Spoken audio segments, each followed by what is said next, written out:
Well, good afternoon from the incredible, mighty Fraser River. I'm looking downriver here as it's flowing out about 24 kilometers down to Hope, and then out, of course, into Greater Vancouver, and eventually into the Pacific Ocean, the greatest salmon river of all time. But I am in the tiny community of Yale, and Yale, British Columbia, back in the 1860s, was a massive boom town.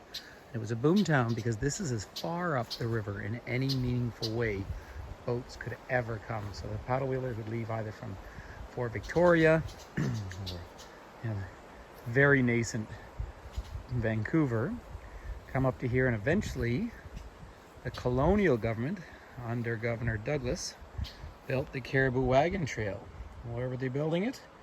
They were building it to go up to Barkerville in the Caribou Mountains, and the greatest gold rush that British Columbia had, although there were others. And it was an incredible feat of engineering, bankrupted the colonial government, and led in many ways to British Columbia entering into confederation with Canada. So I'm in the Frazer Canyon, and honestly, I'd forgotten just how beautiful this place is. Now it is very, very hot, and up the road a ways is Boston Bar. In fact, there's bars everywhere. Why are there bars? Well, the bars, this is Old Front Street. The bars are because they were sandbars where people would gold pan. So this is what's tiny little Yale today, but once upon a time a town of about 40,000 people. And this is where the conference came together in 1968 and decided to enter confederation with Canada on the proviso that a train was built. And I'm going to go wander up over the train tracks, and then I'll carry on with you a little further up the road. So carrying on with our visit of this historic place. So Yale, as I was saying, is either up the canyon or down the canyon, whichever way you're going.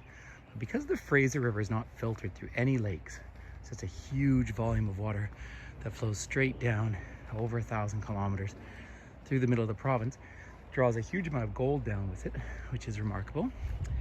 Now the town here is still fairly closed up with, of course, the pandemic events, but this is their whole museum and visitor section through here.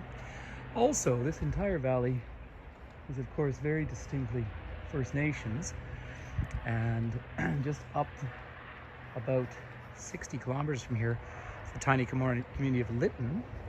And Lytton recently achieved the hottest temperature ever recorded in Canada, 49.6 Celsius, if you can possibly imagine that.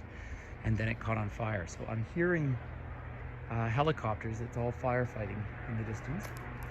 And also, Canada is going through, a very important reckoning at the moment. And I just want to come around to this side here for a second and show you. Now, if you can make this out clearly, on their garage door they put "Find all the children, 1505, we will never forget." Now, what they're talking about is the residential school system, which came into Canada with the formation of the country.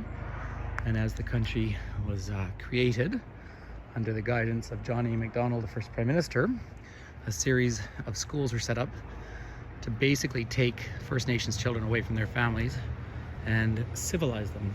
And roughly half of the people who ended up in those educational facilities have died, whether at their own hand or through addiction or while they were in the schools. So it's a shocking bit of history, and it's being echoed here very much because this valley has been home to people for, well, archaeological evidence tells us at least 8,300 years, and maybe longer. So because it's very important. But if you do come back to Yale, you can go down to the river and go gold panning, which honestly was my plan today, but the river is so high because of this crazy heat wave that I won't get into any of the base rock, and I really won't have much luck. I never do really, but it's just sort of fun. So there's the Creighton house, one of the early families. And over here, there it is, the head of navigation on the Fraser River, 1848 First Hudson's Bay Company, and then of course the Gold Rush town, and then of course Canadian Pacific coming through. So these little junction places are so incredibly important historically. Now, winters are not too bad here, but it still gets below freezing, and you would have heated your house with that sort of stove. I actually once lived in Chile, and that was the only heat I had in southern Chile. And check out the strong box. This would have been to store gold in those days. So, pretty spectacular. And one more plaque to show you. So really, if you drive up, this is the Trans-Canada Highway, the number 1. We call it often the old road because there's now the Coquihalla Highway number 5, which has cut the time from interior British Columbia down to the lower mainland, cut out about 2 hours. But sometime, take a couple of days and detour. I'm going to take the bicycle out and go for a ride up and down this fabulous road here. And just enjoy the wind and the environment. Have a look there though.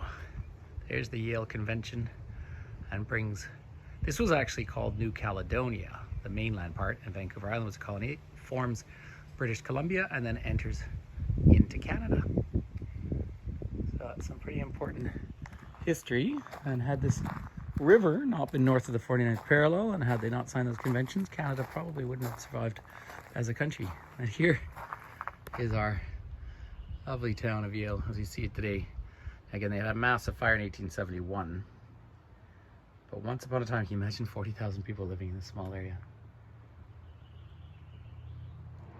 So as we continue our story, this is the Fraser Canyon, and this was the main highway for years and years into the interior and the east of Canada. Canyon is up this way through there. Spectacular. It is just cooking hot today. I am stunned. Comment about the early Chinese came here. Of course, they've been involved in the gold rush down in California, came up here, and then were used as veritable slave labor in the building of the trains, of course, which is yet another heavy story that needs to be told a little more often. But let's wander around. There's my van in the distance, so living the van life. But the early transportation, again, were these steam wheelers or paddle wheelers, but the power of this mighty river just precluded them going up any further. So there's early Yale out here. And again, it was originally a fur trading fort, but of course the First Nations lived here for thousands of years before that. And when you can harvest salmon, life was pretty good, I'd say. So life would have gotten a whole lot tougher. So that was a Hudson's Bay fort. Again, coming in from the west, not from the east. So very different from Hudson's Bay, based up on Hudson's Bay, of course. And then the gold rush. And I have a passion for gold rush history. I'm not very good at finding gold, on the other hand. That's just a different skill set. And then there's the canyon up there. So I think I'll continue up. I'm gonna go out for a bike ride, but it is just so hot today, I'm not sure how far I can push myself. Thank you for joining me in beautiful Yale, ladies and gentlemen.